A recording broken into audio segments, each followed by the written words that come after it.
Halo Sinekrip, balik lagi sama gue Rashid Hari yang kali ini mau membicarakan film horor. Gue suka banget sama film horor, segala macam bentuk horor, dari horor yang lagi ngetren zaman sekarang ya, yang disebutnya tuh elevated horror, yang kadang nyerempet ke art, terus nampilin cerita yang relevan sama isu-isu zaman sekarang, sampai subgenre horor yang sering dianggap sebelah mata sama sinefil karena mungkin dianggap gak berkualitas, dianggap murahan. Buat gue semua jenis horor itu, dari yang dianggap berbobot sampai yang dianggap receh, itu punya kekuatannya masing-masing. Dan salah satu subgenre yang gue paling suka di horor adalah slasher. Gue enjoy nonton film yang isinya cuma bunuh-bunuhan, apalagi kalau dilakuin dengan sadis. Dan nilai plusnya adalah kalau misalkan tiap pembunuhannya itu dilakuin dengan kreatif, dengan cara yang bikin gue tuh ngebatin, wow, gue belum pernah ngelihat cara mainin orang kayak gini. Dan buat gua karakter di film slasher tuh unik. Pembunuhnya kalau korbannya sih ya udahlah biasa aja, biasanya remaja yang lagi camping terus tolol gitu tuh udah biasa. Tapi kalau pembunuhnya itu keren-keren. Kadang kan pakai topeng yang macem-macem, terus dandananya juga absurd, unik. Nah, itu menarik. Dan gue tahu banget kalau slasher itu adalah salah satu subgenre horor yang sering dipandang sebelah mata sama sinefil, even sama orang-orang umum, orang-orang awam, itu dipandang sebelah mata karena kayak dianggap nggak ada ceritanya,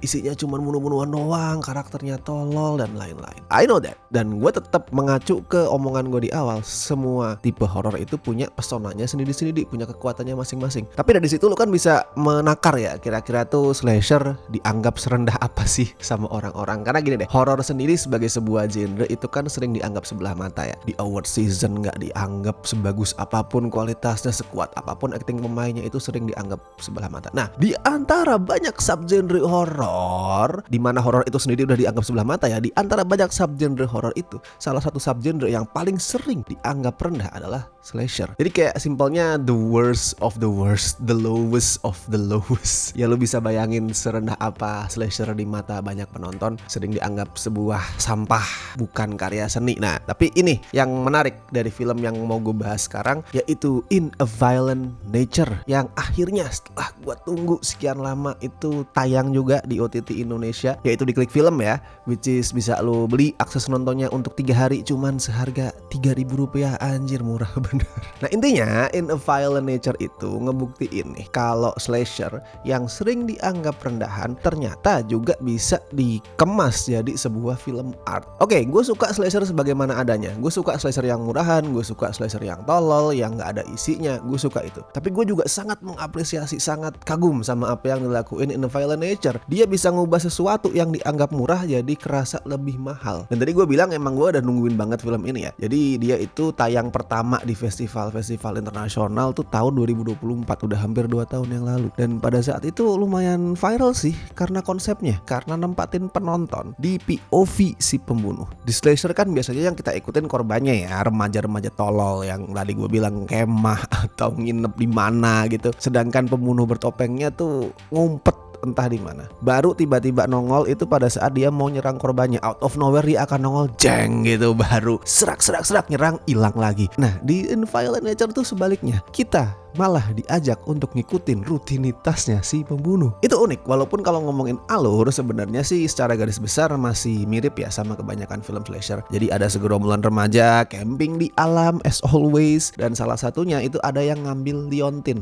di tengah hutan, dan ternyata liontin itu punyanya Johnny, monster pembunuh yang udah 10 tahun tuh terkubur dalam tanah. Nah, karena liontinnya tuh dicuri, jiwa si Johnny yang tadinya terkubur itu jadi nggak tenang, bangkit lagi lah dia dengan tujuan ngambil benda itu, yang akhirnya memaksa si Johnny, terpaksa tuh dia untuk ngebunuh semua orang yang ngehalangi jalannya. Simple, sebagaimana film slasher pada umumnya. Ini yang gue suka sebenarnya dari In a Violent Nature. Dia pengen ngangkat martabat slasher tanpa harus ngubah formulanya 100%. Jadi dia kelihatan baru tapi juga familiar. Kerasa banget dibikin sama orang yang emang cinta sama slasher, bukan sama let's say sinefil yang nganggap slasher itu rendah terus dia ngomong akan aku naikkan martabat dari slasher ini. Enggak, si Cineast itu emang basically cinta sama slasher. Gue bisa ngerasain itu, cuman dia pengen ngambil approach yang beda. Dan selama sekitar 94 menit durasinya itu intinya kita tuh diajak ngikutin si Johnny jalan-jalan di tengah hutan buat nyari keberadaan liontinnya tadi yang dicuri. Ya udah, dia vibing aja gitu, jalan-jalan melihat pemandangan dengan tempo yang slow. Dan itu buat gue menarik karena sebagai orang yang suka banget nonton slasher, gue sering pada saat nonton itu iseng di kepala gue tuh bertanya-tanya, ini pas lagi nggak nyerang orang ya, pembunuhnya tuh ngapain sih? Rutinitas apa yang dia lakuin? Karena kan ya udah dia nongol hanya pada saat mau nyerang korbannya. Dan mostly itu terjadi malam-malam, nggak selalu malam tapi mostly terjadi malam. Nah ini pada saat siang hari apa yang dia lakuin? Tidur kah? Ngopi-ngopi kah? Nah film ini punya jawabannya. Makanya gue yakin yang bikin itu cinta sama film slasher, karena dia punya pertanyaan iseng yang sama dengan penonton yang emang sering nontonin slasher. Kita diajak beneran ngerasain rutinitas si Johnny, si pembunuh dalam film slasher. Dan ya rutinitas dia nggak aneh-aneh, udah gitu-gitu aja yang dia lakuin. Jalan-jalan, vibing, naik gunung, lihat kiri kanan, melihat banyak pohon cemara, that's it. Makanya mungkin nggak semua orang bisa enjoy sama film ini ya, karena satu, temponya itu slow, dan dua, kadang emang kerasa monoton. Dan buat gua kemonotonan itu ya disengaja, bukan karena filmmakernya nggak kreatif, miskin ide, nggak, emang ini disengaja biar penonton itu paham dan bisa ikut ngerasain rutinitas harian, daily life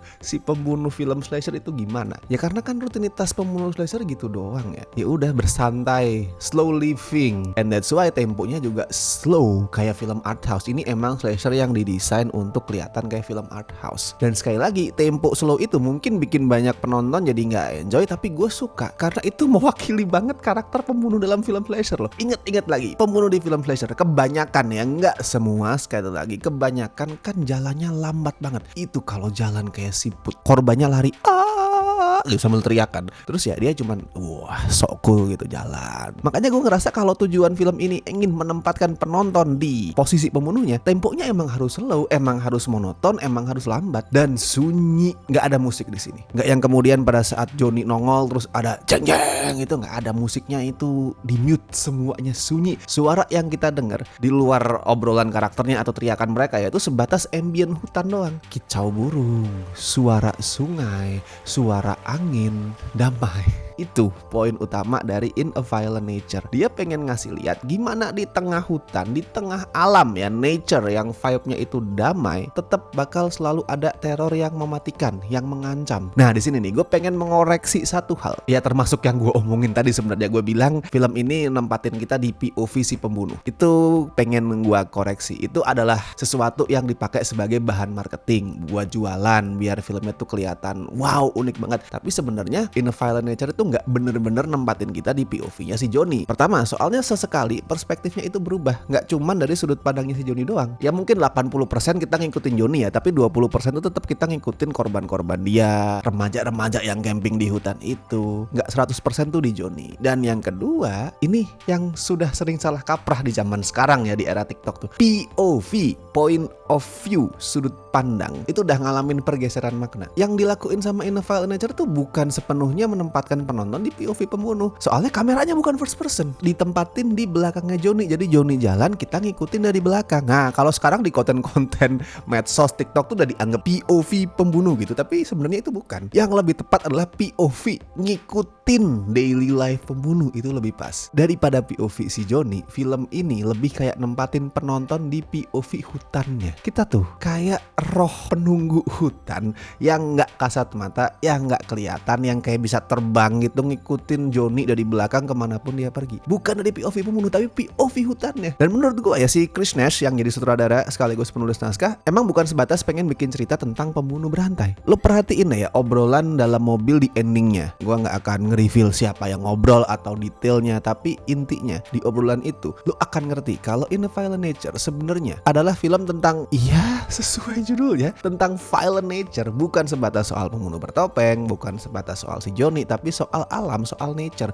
Tentang gimana alam itu akan selalu punya sisi dia yang penuh dengan kekerasan, punya sisi dia yang mematikan. Sumbernya bisa dari mana aja. Bisa dari pembunuh kayak si Johnny, bisa dari hewan buas, bisa dari ya mungkin bencana, tumbuh-tumbuhan beracun, apapun itu. Alam itu walaupun kelihatannya tenang, dia punya sisi yang deadly, yang mematikan. Itu yang mau disampaikan sama In a Violent Nature. Tapi tetap ya, kita nih lagi ngomongin film slasher. Nggak ada yang lebih penting dari film slasher daripada bunuh-bunuhannya. Dan di sini lo jangan kegocek. Gue awalnya sempet kayak kegocek dan mikir, alah ini paling karena dibentuk kayak art house, bunuh-bunuhannya gitu doang. Ternyata tidak, kawan-kawan. Walaupun dia art house, tapi begitu si Johnny itu ngebantai korbannya, eksekusinya nggak nanggung-nanggung. Bukan cuma sadis ya, tapi juga super kreatif. Jadi lu nggak akan sebatas dibiarin berslow selama 90-an menit, tapi payoff-nya tuh mantap banget. Gue pikir awalnya bakal boring. Secara si Johnny itu senjatanya sebatas kapak biasa yang juga nggak gede-gede banget, sama ini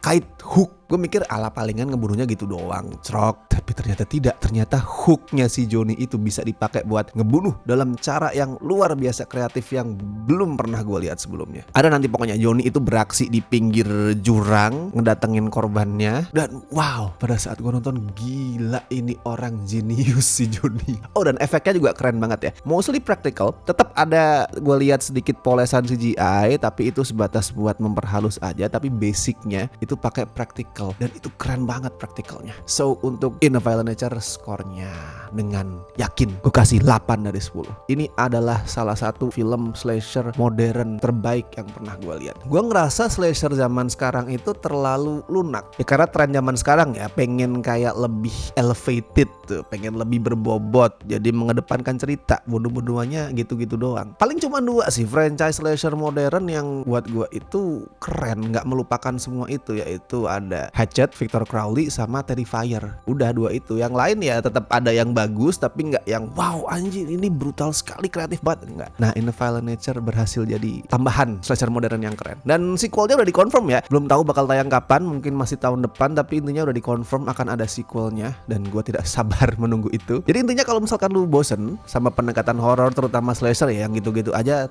tonton film ini. Cobain In a Violent Nature. Sekali lagi ada di Klik Film, lu bisa nonton dengan akses 3 hari cuman dengan bayar 3.000. Dan nanti setelah lu nonton, balik lagi ke video ini, tulisin review lu di kolom komentar. Atau mungkin ada yang udah nonton somehow sebelum ini, nggak tahu gimana caranya, silakan juga tulis review kalian di kolom komentar. Soalnya di skor film belum ada ya. Dan seperti biasa, thank you banget buat teman-teman yang masih setia join membership Cinecrip. Dari tier manapun, thank you banget buat kalian. Semoga bisa menikmati segala macam benefitnya ya. Oke, dan gue Rashid Hari, sampai ketemu di review-review berikutnya.